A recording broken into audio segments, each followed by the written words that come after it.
धरती चपटी होती है, अल्लाह ने हुक्का पिया और हुक्का से बादल बन गया। जीवित में जो उनकी औरतें हैं उनको इज्जत नहीं देते हैं और मरने के बाद इनको 72 होने चाहिए। आतंकवादी सोच के लोगों को आगे बढ़ा रहे हैं। वो वहां जा सकते हैं जहां पे भारत माता की जय कहने पे बैन है और जहां पे वंदे मातरम कहने पे बैन है, तो वो अपने लिए उस देश को चुन सकते हैं। जिस कंट्री को वो अपना आदर्श समझते हैं उस कंट्री में वो जाके देखें, उनको समझ में आ जाएगा आटा और चावल का भाव क्या है, दाल चावल का भाव। ये नाम पूछ के नहीं दिया गया कि भाई आप राम है, आपका नाम क्या रहीम है कि सुल्ताना है। मुस्लिम गुरुओं का क्या काम है, चले जाते हैं ना वहीं। यहाँ क्या कर रहे हैं वो? ये देश तो धर्म के हिसाब से न बदला था। देखिए, बिहार में इस साल चुनावी वर्ष है और जैसा आप सभी लोगों को पता है कि इस ईद के अवसर पर जो है तमाम जितने भी राजनीतिक पार्टियां हैं, खास करके बिहार के अंदर, वो इफ्तार पार्टी का आयोजन कर रही है। ऐसे में जो भी दल है वो ये कोशिश कर रही है कि किसी भी प्रकार से अल्पसंख्यक समाज के वोटरों को लुभाया जाए। लेकिन ऐसे में ही मुस्लिम समाज के ही एक धर्म गुरु ने एनडीए के दावत इफ्तार पार्टी का विरोध करके एक नई सियासत की जंग छेड़ दी है। ऐसे में हमारे साथ में बात करने के लिए मौजूद है भारतीय जनता पार्टी के नेता जय सिंह राठौड़। देखिए, सब बिहार से दूर पहले लेके चलते हैं। आपकी कुछ तस्वीरें सोशल मीडिया पे काफी वायरल हो रही है क्षत्रिय महासंघ को लेकर के। जिस तरीके से कश्मीरी गेट पर महाराणा प्रताप की मूर्ति को विखंडित किया गया, उसके बाद में आप अपनी पूरी टीम लेकर के दिल्ली पहुंच गए, दिल्ली घेराव करने लगे बिहार से अलग। देखिए, महाराणा प्रताप जी हमारे ही नहीं पूरे हिंदू समाज के आदर्श है और एक क्षत्रिय महासभा का अध्यक्ष होने के नाते, मैं बिहार प्रदेश का अध्यक्ष बनाया गया हूँ वर्तमान में, तो एक अध्यक्ष होने के नाते मेरी जवाबदेही बनती है कि जो भी हमारे हिंदुजा सूरज आदरणीय महाराणा प्रताप जी को उसकी मूर्ति को विखंडित करेगा या उनके तरफ कोई भी इस तरह का टीका टिप्पणी करेगा, तो हमारा क्या, हमारे जैसे लाखों नौजवान जो भी इन आदर्शों को मानता है, उनका ये फर्ज और इनका कर्तव्य बनता है कि उनके सम्मान में खड़ा हो जाए।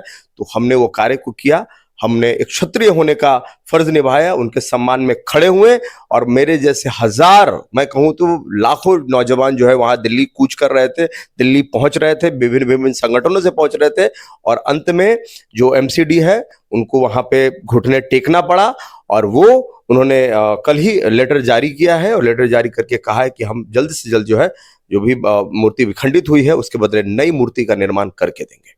कहीं आपको ऐसा नहीं लगता कि देश के अंदर जिस तरीके से छावा फिल्म के आने के बाद में एक नई जंग छिड़ गई, औरंगजेब के शासनकाल को लेकर के भी काफी सदन में हंगामा हुआ, फिर उसके बाद में दिल्ली में इस तरीके की घटना हुई और तरह तरह की बात बयानबाजियां, और ये कितना जायज है? देश क्या मतलब धर्म के प्रति जागरूक हो रहा है या फिर कहीं ना कहीं अपने मुद्दों से अलग भटक रहे? देखिए, मुद्दे से भटक नहीं रहा है, ये तो अच्छी बात है कि हम लोग अपने अपने समाज को जान रहे हैं, अपने अपने अपने संस्कृति को समझ रहे हैं, अपने जो हमारी चीजें हैं उसको अब जानने का प्रयास कर रहे हैं। और देखिए, फिल्में जो है ना, फिल्में समाज का आईना होती हैं और कहीं ना कहीं आज हमारा जो समाज पीछे है, हमारा देश कई सब मामलों में जब पीछे रहा है, तो वो फिल्म का भी उसमें बहुत बड़ा योगदान रहा है।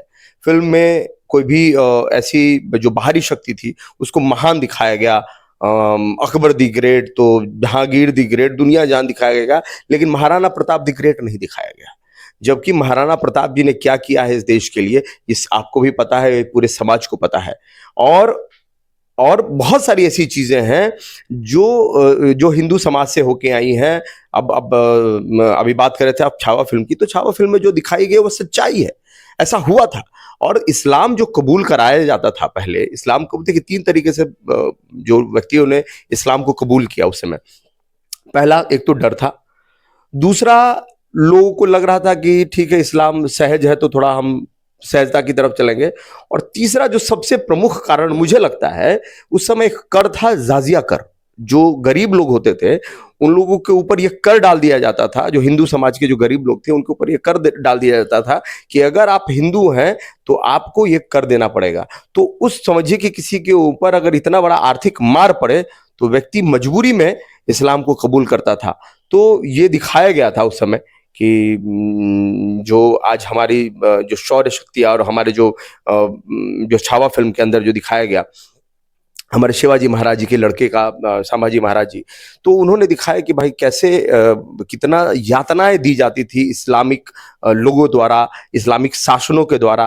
तो ये चीज दिखाई गई और ये सही बात है। और ये सब तरीके से तो धीरे धीरे हमारे हिंदू समाज में जागरूकता आएगी और हमारे समाज के लोग समझेंगे कि वाकई में हिंदुत्व क्या होता है और हिंदुत्व की क्या परिभाषा है और हिंदुत्व का क्या महत्व है हमारे समाज में। लेकिन अगर वही हम बिहार में आते हैं तो बिहार में जिस तरीके के मौलाना मदनी ने जो स्टेटमेंट दिया, उन्होंने ये कहा कि जो भी रोजा के अंदर जो इफ्तार पार्टी दी जा रही है, एनडीए का कोई भी संगठित दल है उसके इफ्तार पार्टी में कोई भी मुस्लिम शामिल ना हो, महागठबंधन की तरफ जाने की बात कही उन्होंने। तो क्या इसको वोट बैंक की राजनीति की तरफ भी देखा? या मैं कोई मदनी साहब के मैं उनके बयानों को कोई मायने मतलब देता नहीं हूँ। जिनकी पढ़ाई ही इतनी हुई है कि धरती चपटी होती है, तो जिनकी पढ़ाई इतनी है धरती चपटी होती है, अल्लाह ने हुक्का पिया और हुक्का से बादल बन गया, तो जिनकी इतनी पढ़ाई है उसके बारे में मतलब मैं क्या कहूँ, समझ रहे हैं? उनकी सोच ही इतनी है, ठीक है। मरने के बाद 72 हुए चाहिए उनको, जीवित में जो उनकी औरतें हैं उनको वो इज्जत नहीं देते हैं और मरने के बाद इनको 72 हुए चाहिए। तो ये सब चीजें देखिए, ऐसे लोगों की बात का कोई मतलब नहीं है, कोई मायने नहीं है, ऐसे लोगों का मतलब नहीं है। देखिए, इस्लाम को अगर वाकई में अगर अच्छे ढंग से समझा जाए तो इस्लाम खूबसूरत है, लेकिन लोग इस्लाम को ऐसा बना दिए हैं, इस तरीके से बना दिए हैं कि इस्लाम में आज सिर्फ और सिर्फ ऐसे आतंकवादी सोच के लोगों को आगे बढ़ाना है। नहीं तो फिर भी ये एनडीए गठबंधन के नेताओं को सोचना चाहिए, जैसे आपके सहयोगी दल है लोक जनशक्ति पार्टी रामविलास या फिर जनता दल यूनाइटेड, उन लोगों ने दावत इफ्तार का आयोजन किया, उसके अंदर कोशिश की गई कि अल्पसंख्यक वोटर्स को, तो क्या सिर्फ वोटर्स को लुभाने के लिए प्रोपोगंडा चलाया जा रहा है? नहीं, ऐसा कुछ नहीं है। देखिए, ये हिंदुस्तान है, भारत है, भारत में सब धर्म का सम्मान है और हम भारतीय ही कहते हैं कि सर्वे भवन्तु सुखिनम सर्वे सन्तु निरामयम। तो सबका साथ सबका विकास एनडीए की बात है, ठीक है। हम लोग तोड़ने में विश्वास नहीं रखते, जोड़ने में विश्वास रखते हैं। जो जनधन योजना था उसके अंदर देखिए कि कितने लाखों लोगों को उसका लाभ मिला। उसमें ये नाम पूछ के नहीं दिया गया कि भाई आप राम है, आपका नाम क्या रहीम है कि सुल्ताना है, ये तो नहीं दिया गया। सबका साथ सबका विकास हुआ, हर व्यक्ति को वो सब चीजें मिली, हर व्यक्ति को। आज देखिएगा तो जितने अभी बिहार के अंदर अभी ये हो रहा है, जो प्रधानमंत्री के माध्यम से जो हाउसिंग दिया जाता है, वो देखिए क्या जाति और धर्म देख के दिया जा रहा है। सब हर एक व्यक्ति जो गरीब है, जो से उस रेखा के अंदर आता है, उनको घर दिया जा रहा है। तो आप ये समझिए ना कि हम लोग सिर्फ विकास करना चाहते हैं, हम लोग सिर्फ निर्माण करना चाहते हैं और वो लोग सिर्फ डिस्ट्रॉय करना चाहते हैं। जो लोग आज भारत के अंदर है, चाहे वो हिंदू है, मुसलमान है, हिंदुस्तान का वो पार्ट है और उनको गर्व से कहना चाहिए भारत माता की जय, वंदे मातरम, उनको कहना चाहिए। और जो लोग ये नहीं कहते हैं, उनको भारतीय कहलाने का कोई हक नहीं है। वो वहां जा सकते हैं जहां पे भारत माता की जय कहने पे बैन है और जहां पे वंदे मातरम कहने पे बैन है, तो वो अपने लिए उस देश को चुन सकते हैं। कौन से देश? जो भी इस्लामिक कंट्री है, जिसको वो समझते हैं कि वो कंट्री उनको प्यार से अपनाएगा, वो एक बार जाके तो देखें कि उस कंट्री में हालत क्या है। जिस कंट्री को वो अपना आदर्श समझते हैं, उस कंट्री में वो जाके देखें, उनको समझ में आ जाएगा आटा और चावल का भाव क्या है, दाल चावल का भाव क्या है। आपने सुना है सारे जहां से अच्छा हिंदुस्तान हमारा किसने लिखा है? अब जानिए उसको। आज सब उसको गाते हैं, ठीक है। जो आज जो तिरंगा है वो किसने बनाया है? उस तिरंगा को किसने बनाया, वो पढ़िए उसको, वो जानिए। वो मुसलमान व्यक्ति थे वो जो बनाया था, ठीक है। और मैं बता दूं, हम ना अब्दुल कलाम आजाद के हम लोग फॉलोअर हैं, ठीक है। हम फॉलोअर हैं उनके। और देखिए, वैसे उनको मिसाल माइन नहीं कहा जाता है, हमारे पूर्व राष्ट्रपति रहे हैं, हमारे देश के धरोहर है। लेकिन हाँ, जो आतंकवादी सोच के लोग हैं, जो कसाब है, ठीक है, तो कसाब को तो नहीं मान सकते ना। वो व्यक्ति जो सिर्फ और सिर्फ डिस्ट्रॉय किया, जिसने इस देश को बर्बाद करने का काम किया, आप कह रहे हैं कि उसको आदर्श मानिए। अरे देखिए, मुस्लिम में भी कई लोग हैं, हमारे पार्टी में भी कई लोग हैं। हमारे भारतीय जनता पार्टी में आदरणीय शहनवाज हुसैन जी, देखिए, अगर आप हमसे हमारे बिहार के राज्यपाल साहब को देखिए, आप हमारे क्या मतलब, आप उनके वक्तव्य को सुनिए। तो मैं वही बात बता रहा हूं कि हमारे जो जितने माननीय लोग हैं, जो हमको स्वीकारते हैं, जो सबको स्वीकारते हैं, हम सब उनकी इज्जत आदर भाव करते हैं। और जो नफरत का बीज बोते हैं, उनके लिए भी सबके दिल में नफरत है। धर्म गुरु जो है वो बलगलाने का काम करते हैं, जनता आप लोगों के साथ। ये तो जितने हमारे मुसलमान भाई हैं, अगर ये सुन रहे हैं तो वो बेहतर तरीके से जानते होंगे कि मुस्लिम गुरुओं का क्या काम है, मुस्लिम गुरुओं का क्या काम है, किस प्रकार वो कर रहे हैं ये चीजों को। ये तो हमारे भाई बताएंगे, ठीक है। मैं ऐसा नहीं कहता कि सब जो धर्म गुरु है मुस्लिम को वो सब खराब है, लेकिन हाँ, कुछ लोग ऐसे भी हैं जो सिर्फ इस तरह की राजनीति कर कर अपना चेहरा चमकाना चाहते हैं और आप लोगों को बरगलाना चाहते हैं।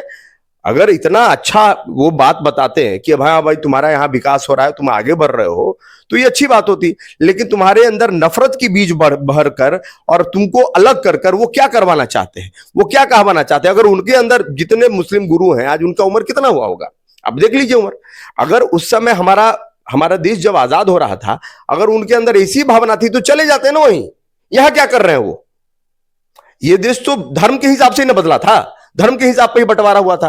तो जो भाई को यहां रहना पसंद आया वो यहां रहा, जिसको हिंदू के साथ रहना था वो यहां रहा, और जिनको मुसलमान के साथ रहना था वो पाकिस्तान रहा। तो भाई सिंपल सी बात है। तो जो भाई जो हिंदुस्तान में है वो सबके साथ मिलकर रहो ना। क्या जरूरत है इस तरह की नफरत की राजनीति करने का? क्या जरूरत है आपस में भाईचारा खराब करने का? प्यार से रहिए और प्यार से रहने दीजिए।